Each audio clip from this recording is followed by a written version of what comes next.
ويبشر المؤمنين الذين يعملون الصالحات أن لهم أجرا حسنا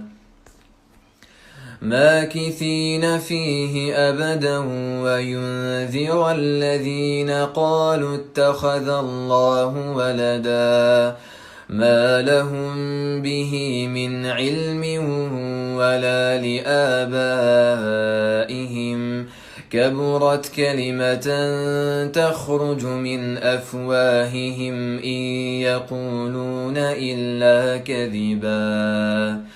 فلعلك باخع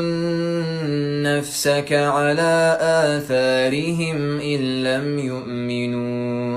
إن لم يؤمنوا بهذا الحديث أسفا إنا جعلنا ما على الأرض زينة لها